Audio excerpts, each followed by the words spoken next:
Meus irmãos, a paz do Senhor, sejam bem-vindos a mais um resumo de aula.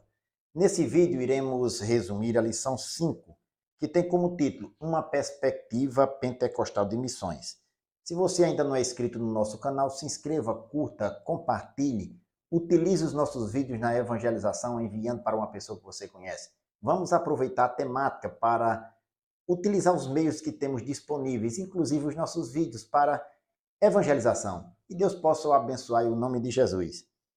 O texto áureo diz: Mas recebereis a virtude do Espírito Santo que há de vir sobre vós, e ser-me-eis testemunhas, tanto em Jerusalém como em toda a Judéia e Samaria, e até os confins da terra. Está em Atos capítulo 1, versículo 8.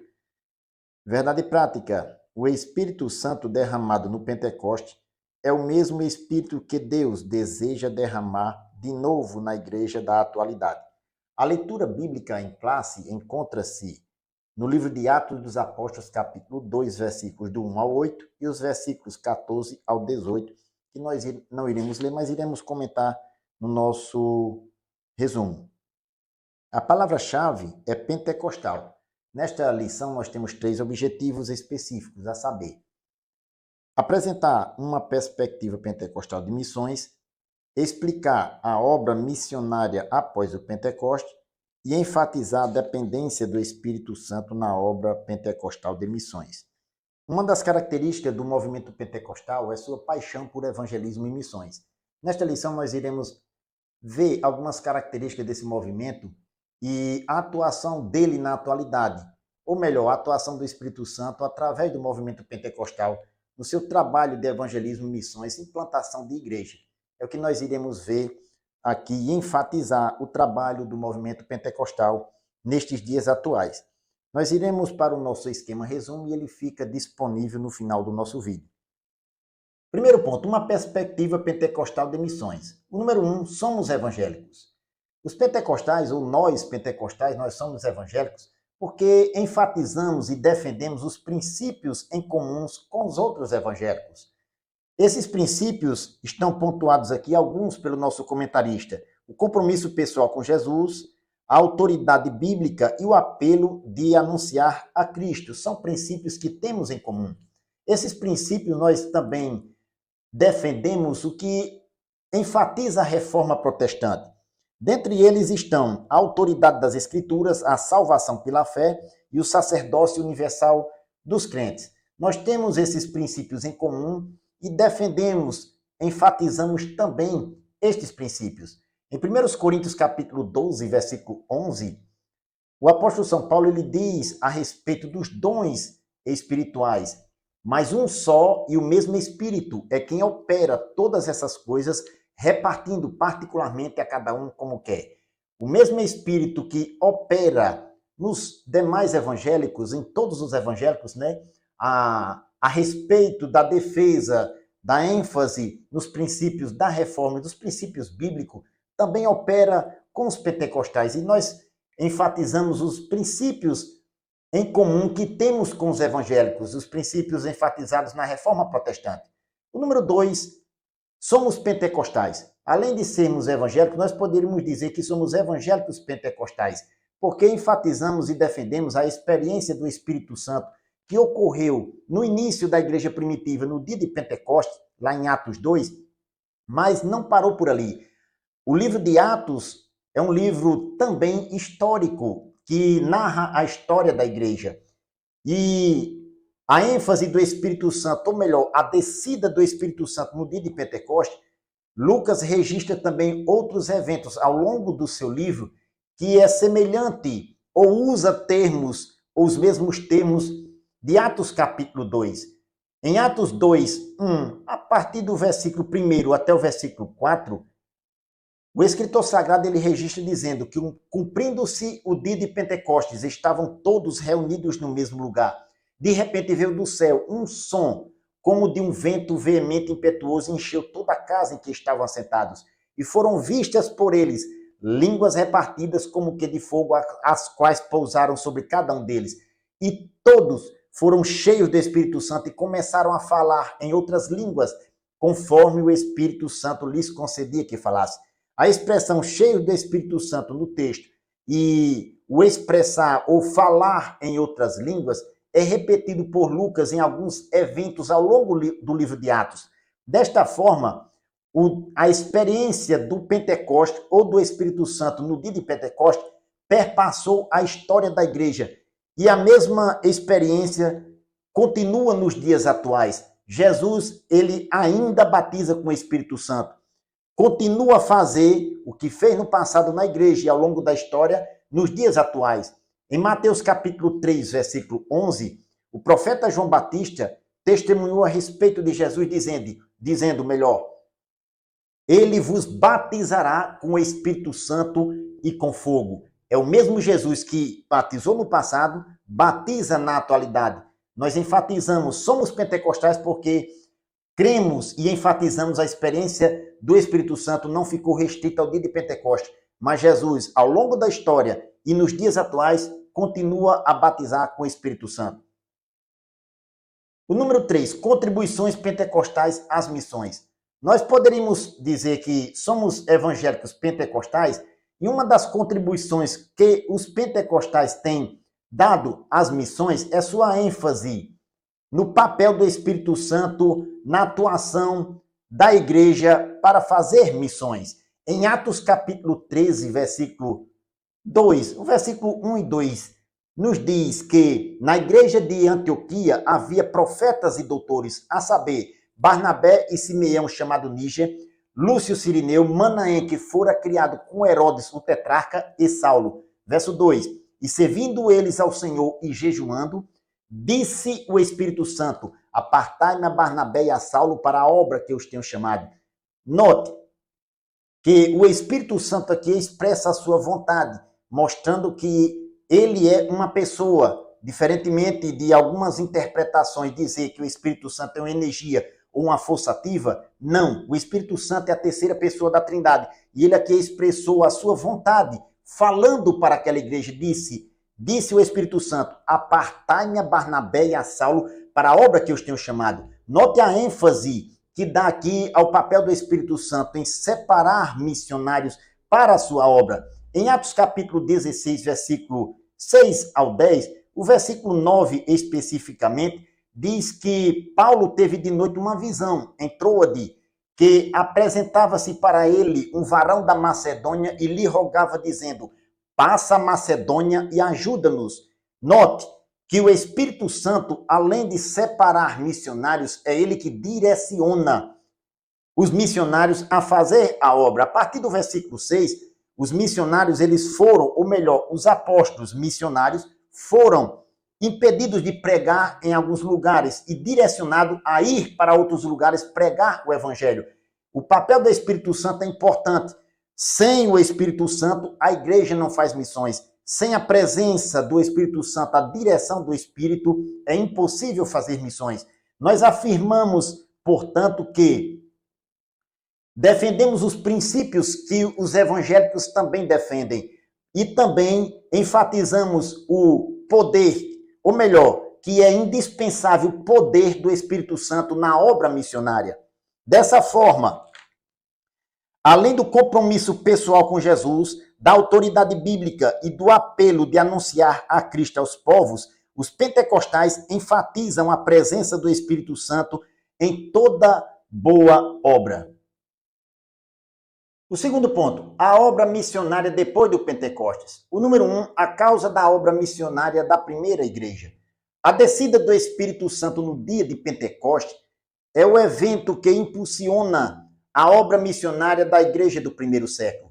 Em Atos capítulo 1, versículo a partir do 4, o Senhor Jesus disse aos seus discípulos, e estando com eles, determinou-lhes que não se ausentassem de Jerusalém, mas que esperassem a promessa do Pai, que, disse ele, de mim ouvistes. Porque, na verdade, João batizou com água, mas vós sereis batizados com o Espírito Santo não muito depois destes dias. Aqueles, pois, que se haviam reunidos, perguntaram-lhe, dizendo, Senhor, restaurarás tu neste tempo o reino a Israel? E disse-lhe, não vos pertence saber os tempos ou as estações que o Pai estabeleceu pelo seu próprio poder. Verso 8, mas recebereis a virtude do Espírito Santo que há de vir sobre vós, e ser-me-eis testemunhas, tanto em Jerusalém como em toda a Judéia e Samaria e até os confins da terra. Note que a promessa que Jesus fez quando foi assunto aos céus é que eles receberiam poder, a virtude do Espírito Santo sobre eles, para testemunhar, ser-me-eis testemunhas, tanto em Jerusalém como em toda a Judéia e Samaria e até os confins da terra. Jerusalém foi o início, mas a expressão dá-se a entender também uma simultaneidade. É o desejo de Jesus que os seus discípulos testemunhem da sua ressurreição, da sua palavra, do que ele falou nos 4 cantos da terra.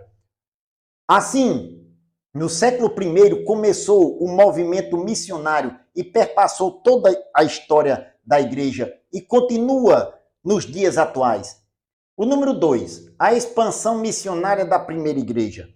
Os discípulos, ao receberem a virtude do Espírito Santo, estando cheios do Espírito Santo, anunciaram a mensagem do Evangelho além fronteiras, iniciando-se em Jerusalém, conforme Atos 1, verso 8, existe uma divisão natural do livro de Atos dos Apóstolos. De Atos 1 até Atos 8, verso 3, é a primeira parte deste livro, ou a primeira divisão do livro, onde o Evangelho foi anunciado em Jerusalém. Depois da perseguição que se levantou após a morte de Estevão, em Atos 8, versículo 4 a Atos 11, versículo 18, é a segunda parte. Judéia e Samaria, e aos confins da terra, a partir do versículo 19 de Atos 11, quando o evangelho chega em Antioquia e ali se forma uma base missionária. Desta forma, a mensagem do evangelho foi pregada além fronteiras. O livro de Atos dos Apóstolos tem alguns personagens. Paulo é o principal no livro de Atos, na segunda parte. A primeira parte é o apóstolo Pedro. Mas também está registrado algumas pessoas também importantes que foram cheias do Espírito Santo e pregaram o evangelho no mundo naquela época. Como, por exemplo, Barnabé, Silas, Filipe, João Marcos, Apolo, Áquila, Priscila e outros mais. Pedro na primeira parte e Paulo na segunda parte do livro de Atos dos Apóstolos são os personagens centrais desse texto. Assim, mostra que o Espírito Santo atuou na igreja primitiva, na igreja do primeiro século. Em Atos capítulo 9, versículo 15, o Senhor Jesus disse para Ananias a respeito de Paulo: vai, porque este é para mim um vaso escolhido, para levar o meu nome diante dos gentios e dos reis e dos filhos de Israel.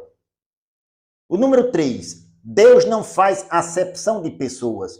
Note que esta expressão está entre aspas, porque foi a expressão que Pedro testemunhou na casa de Cornélio a respeito da provisão de Deus, da salvação para os gentios. Ele reconheceu que Deus não faz acepção de pessoas, mostrando que a salvação iria abranger toda a humanidade, e não apenas especificamente para o povo judeu.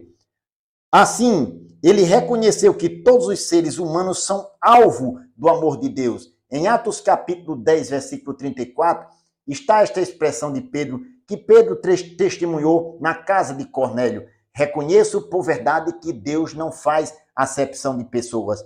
Desta forma, a natureza do plano da salvação de Deus, impulsionada pelo Espírito Santo, atingiria a escala mundial. O Espírito Santo é quem impulsiona a igreja para fazer missões, de modo a buscar os povos não alcançados. Bendito seja o nome do Senhor.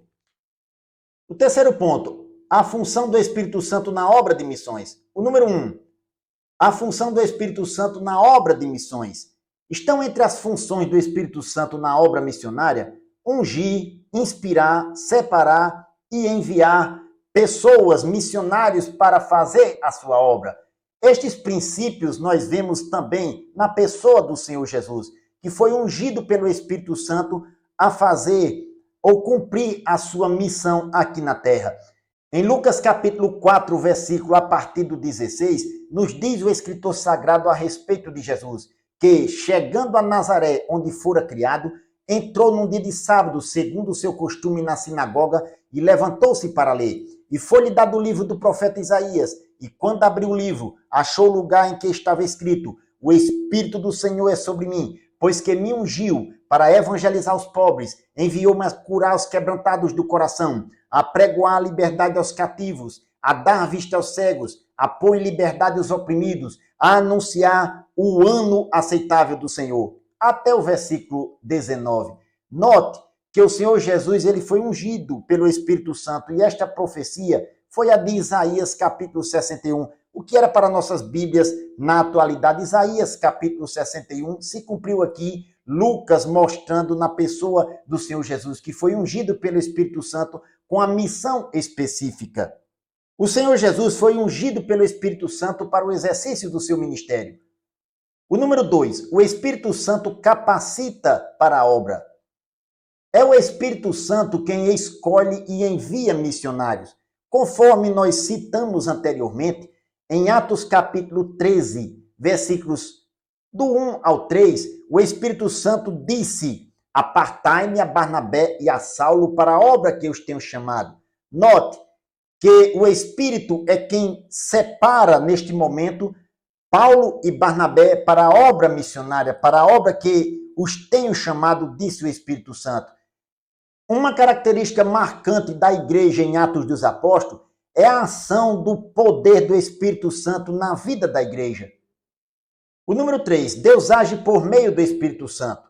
Através da assistência do Espírito Santo na obra missionária, Deus escolhe, envia, capacita e direciona missionários na sua obra. É Deus quem faz tudo isso por meio do Espírito Santo. Nós colocamos esta sequência, mas poderíamos inverter a segunda e a terceira palavra da seguinte forma: o Espírito Santo escolhe, capacita, envia e direciona. Ele escolhe, em Atos capítulo 13, conforme nós mencionamos anteriormente, ele separou, escolheu Paulo e Barnabé para a obra missionária. Quem direciona, em Atos capítulo 16, exemplo, a partir do versículo 6, o Espírito Santo impediu Paulo de pregar em certos pontos da Ásia e o direcionou para pregar o evangelho na Europa, a partir da visão que ele teve em Troade, no versículo 9. Aqui são exemplos que é por meio do Espírito Santo que Deus opera na escolha, no envio, na capacidade, ou melhor, na capacitação do missionário e na sua direção para fazer a sua obra. Esta é a ênfase que os pentecostais dão à pessoa do Espírito Santo. O Espírito Santo não é deísta, ele é a terceira pessoa da Trindade. Ele tem vontade e demonstra essa vontade direcionando pessoas para fazer a sua obra. Bendito seja o nome do Senhor. Queridos, uma das contribuições dos pentecostais na obra missionária é a ênfase que dão ao poder do Espírito Santo na vida da igreja. O mesmo Espírito que atuou no ministério terreno de Jesus, da igreja primitiva, atua nos dias atuais. É ele quem escolhe, capacita, envia, cuida dos missionários. Que possamos ter isso em mente e façamos missões enquanto temos tempo. Missões está no coração de Deus, também deve estar no nosso coração. Façamos alguma coisa para Jesus. Visite o nosso Instagram, Cristão Missionário, e utilize os nossos vídeos na evangelização. Que Deus o abençoe em nome de Jesus.